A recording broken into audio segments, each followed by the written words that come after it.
तो ये कहानी मैं एक लड़की के पॉइंट ऑफ व्यू से बता रहा हूँ। ये घटना मेरे साथ तब हुई थी जबकि मैं एक नए घर में शिफ्ट हुई थी। वो घर काफ़ी बड़ा और सुंदर था और उसमें बहुत सारे कमरे भी थे, इसलिए वो घर मुझे काफ़ी पसंद आ गया था और मैं वहीं पर ही रह रही थी।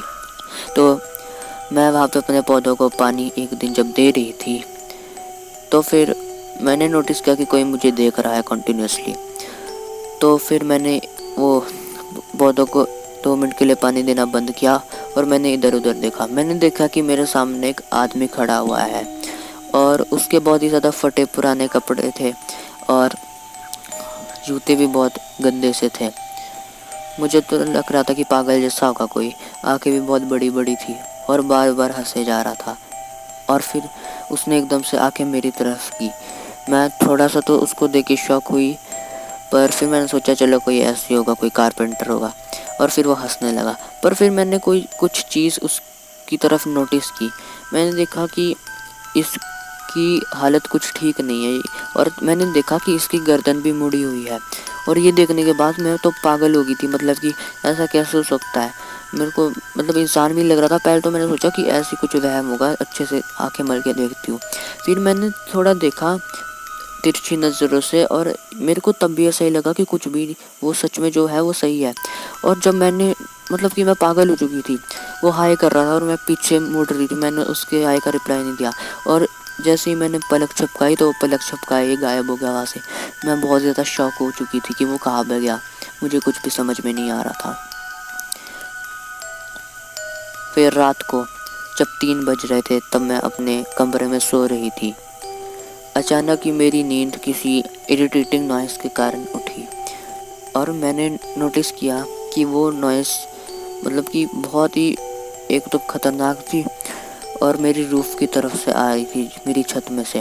मैंने नोटिस किया ये और मेरी आंखें फटी की फटी रहेगी क्योंकि वो मेरी रूफ़ के ऊपर से आ रही थी। फिर उसके बाद ऐसा लग रहा था कि कोई कंस्ट्रक्शन बूट्स पहनकर रूफ़ में चल रहा होगा। ये सब कुछ सुनने के बाद मैं बहुत ज़्यादा शॉक हो चुकी थी। पर फिर मैंने सोचा कि कोई थीफ होगा शायद से, जो कि चोरी करने के इरादे से आया होगा।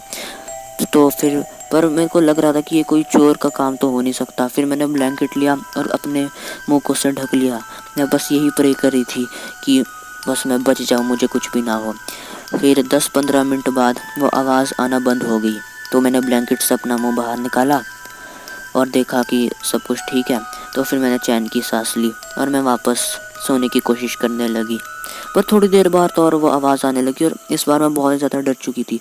और मैंने ये भी सोचा, मेरे को याद आया कि वो जो हमारे ऊपर रूफ़ थी वो तो टूटी हुई थी और वहाँ पे कोई कैसे चल सकता था। बहुत ही पतली रूफ़ थी वो। और तब तो बस मुझे गंदे गंदे से ख्याल आने लगे कि क्या होगा। और फिर मुझे आवाज़ आने लगी कि कोई नीचे गिर गया हो और बहुत ही बुरी तरीके से, और मतलब मर ही गया हो। ये देखने के बाद तो मैं मतलब कि पागल हो चुकी थी और मैंने ब्लैंकेट फिर वो अपने मुंह में पूरी रात ही रखा और बस मैं यही होप कर थी कि जल्दी से जल्दी सुबह हो जाए। वो रात पता नहीं मैंने किस तरह से गुजारी। अगली दिन जब सुबह हुई तो मैं अपने कंप्यूटर में सर्च करने लगी उस घर की हिस्ट्री के बारे में, क्योंकि वो बहुत पुराना घर था इसलिए।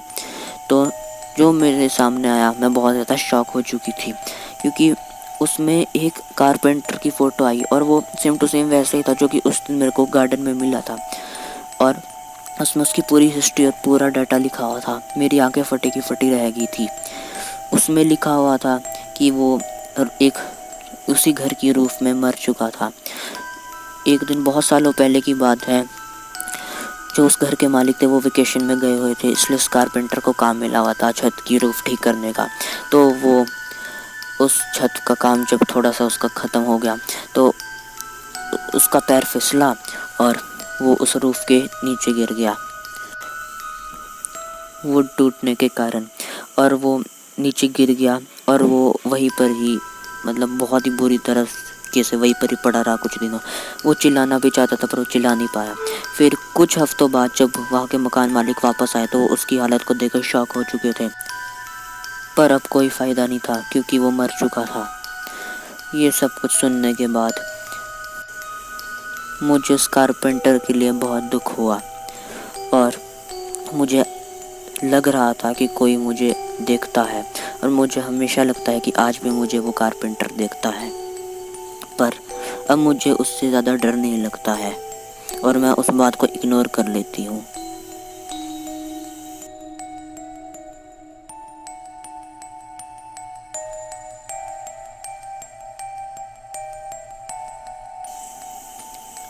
आज भी मैं जब भी अपने पौधों को पानी देती हूँ और मुझे जब भी वो कारपेंटर दिखता है तो मैं उसकी तरफ देखती हूँ, और जब भी वो मुझे हाय करता है तो अब मैं भी उसे हाय कर देती हूँ,